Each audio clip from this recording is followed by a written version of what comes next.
हर रिश्ते की तस्वीर हमेशा कभी खुशी कभी गम जैसी नहीं होती। कभी कभी ये डर या गैंग्स ऑफ वासेपुर की तरह भी मोड़ ले सकती है, जहां प्यार के पीछे कंट्रोल, भरोसे के नीचे डर और हंसी की बातों में छुपा होता है इमोशनल ब्लैकमेल। सोचिए, अगर रिश्तों की रोशनी के पीछे छुपी अंधेरी गलियों को समझा जाए। यही दिखाती है ये किताब, the dark side of interpersonal communication. नमस्ते दोस्तों, मैं समरीवाली आप सभी का दिल से स्वागत करती हूँ। आज हम जानेंगे लेखक ब्रायन एच. स्पिट्सबर्ग और विलियम आर. कूपर्ज की किताब the dark side of interpersonal communication से, जिसमें बताया गया है कि हर रिश्ता चाहे जितना चमकदार दिखे, उसमें कुछ कोने ऐसे होते हैं जहाँ अंधेरा भी रहता है। जैसे कभी कोई मैं तुम्हारे भले के लिए बोल रहा हूँ कहकर असल में कंट्रोल कर रहा होता है, या मजाक था यार बोलकर आपकी सेल्फ रिस्पेक्ट की वॉट लगा देता है। तो आइए जानते हैं उन पहलुओं को जो अक्सर नजरअंदाज हो जाते हैं, पर रिश्तों की कहानी वहीं से बिगड़ती है। लेखक की पहली सोच, हर चमकता रिश्ता हमेशा सोना नहीं होता। अब सोचिए, अगर DDLJ में सिमरन का प्यार धीरे धीरे बाउजी की तरह ही कंट्रोलिंग हो जाता तो क्या वो सीन इतना रोमांटिक लगता। लेखक कहते हैं, कई बार हम जिन रिश्तों को परफेक्ट मानते हैं वहाँ भावनात्मक दबाव, गिल्ट ट्रिपिंग और शातिर चुप्पी छुपी होती है। हर मैं तो बस फिक्र करता हूँ, असल में केयर नहीं, कंट्रोल भी हो सकता है। लेखक की दूसरी सोच, इमोशनल ब्लैकमेल, प्यार की मिठाई में जहर का कतरा। याद है हम दिल दे चुके सनम में जब ऐश्वर्या चुपचाप रह जाती है क्योंकि उसे लगता है उसकी खुशी से ज्यादा जरूरी है दूसरों की मर्जी। लेखक बताते हैं, जब कोई आपको ये महसूस करवाए कि अगर तुम मुझसे प्यार करते हो तो ये करो, वो प्यार नहीं, इमोशनल हेराफेरी है। रिश्ते में इच्छा से किया गया समझौता और दबाव में लिया गया फैसला, दोनों में उतना ही फर्क होता है जितना सचिन के 6 और रनआउट में। लेखक की तीसरी सोच, साइलेंस भी चीख सकता है जब इग्नोरेंस बन जाए टॉर्चर। अब सोचिए, कोई नाराज हो जाए और बोले नहीं, लेकिन आपकी हर बात पर सीन करके छोड़ दे। लेखक बताते हैं, साइलेंट ट्रीटमेंट, ब्लॉक कर देना, सीन पर छोड़ देना, ये भी इमोशनल पेन के टूल्स हैं। ये वही है जैसे किसी ने थप्पड़ न मारा हो पर आपकी पूरी आत्मा हिल गई हो। DDLJ में राज ने बात करके रिश्ते बचाए थे, ब्लॉक करके नहीं।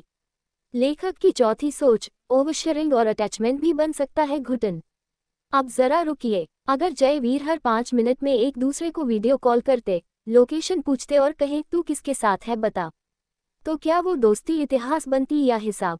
लेखक कहते हैं, जब किसी रिश्ते में पर्सनल स्पेस खत्म हो जाता है तो वहाँ अपनापन नहीं, दम घुटता है।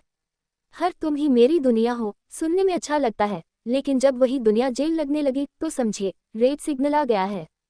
यदि आपको ये समरी अब तक अच्छी लग रही है तो प्लीज़ लाइक और सब्सक्राइब ज़रूर करिए। और बताइए, क्या आपने कभी किसी रिश्ते में ऐसा महसूस किया है जहाँ ज़्यादा प्यार भी बोझ बन गया। कमेंट में बताएं आपने उस सिचुएशन को कैसे हैंडल किया। लेखक की पांचवी सोच, डर के रिश्ते लंबा नहीं चलते, भरोसे के बिना रिश्ता सिर्फ समझौता होता है। अब सोचिए, अगर कभी अलविदा ना कहना में रिश्ते सिर्फ दिखावे के लिए निभाए जाते और कोई कुछ कह नहीं पाता तो क्या वो रिश्ते बचे रहते। लेखक कहते हैं, जब इंसान किसी रिश्ते में बोलने से डरने लगे या अपनी सोच, भावनाएं छुपाने लगे तो वो रिश्ता बाहर से सही लगे लेकिन अंदर से टूटा हुआ होता है। रिश्ता वही जो खुला हो जैसे जादू की झप्पी, बिना डर बिना शर्त। लेखक की छठी सोच, रिलेशनशिप में कन्फ्लिक्ट होना गुनाह नहीं, दबाना है खतरा। हर रिश्ते में बहस होती है पर बहस का मतलब दूरी नहीं। असल खतरा तब होता है जब कोई अपनी हर बात अंदर दबा लेता है, क्योंकि शांति बनाए रखना जरूरी है। लेखक बताते हैं, एक हेल्दी रिश्ते में कन्फ्लिक्ट आता है पर उसका हल भी साथ मिलकर ढूंढा जाता है। जैसे चक दे मूवी में कबीर खान ने अपनी टीम से लड़ाई नहीं की बल्कि हर खिलाड़ी को सुना, समझा और साथ चलाया। लेखक की सातवीं सोच, जो रिश्ते में बार बार साबित करना पड़े वो भरोसा नहीं, टेस्टिंग है। अब सोचिए, हर हफ्ते आपके पार्टनर पूछे तुम सच में मुझसे प्यार करते हो, और फिर कहे तो फोन किससे था, तो प्यार कम और CBI जांच ज्यादा लगती है ना। लेखक कहते हैं, बार बार शक, पूछताछ और डाउट रिश्ते का जादू खत्म कर देते हैं। भरोसा एक बार दिया जाता है, बार बार मांगना रिलेशनशिप लोन बन जाता है, बिना ब्याज के भी भारी लगता है। तो दोस्तों, इस किताब का असली संदेश है, हर रिश्ता दिखने में सुंदर हो जरूरी नहीं, और हर मुस्कान के पीछे सच्चा सुख हो ये मान लेना भी गलती है। रिश्ते तभी मजबूत होते हैं जब दोनों तरफ बराबरी हो, सम्मान हो और डर की नहीं, समझ की बात हो। हर वो रिश्ता जहां आप खुलकर सांस नहीं ले पाते, वहां प्यार नहीं, समझौता पलता है। अगर समरी ने आपकी सोच को हिला दिया हो तो इसे ज़रूर शेयर करिए, क्योंकि कई बार दूसरों की आंख खोलने के लिए हमें पहला कदम लेना पड़ता है। आपको पूरी किताब पढ़नी है, डिस्क्रिप्शन में लिंक है, और हाँ, ज्ञान की ये एक्सरे सबको देखनी चाहिए।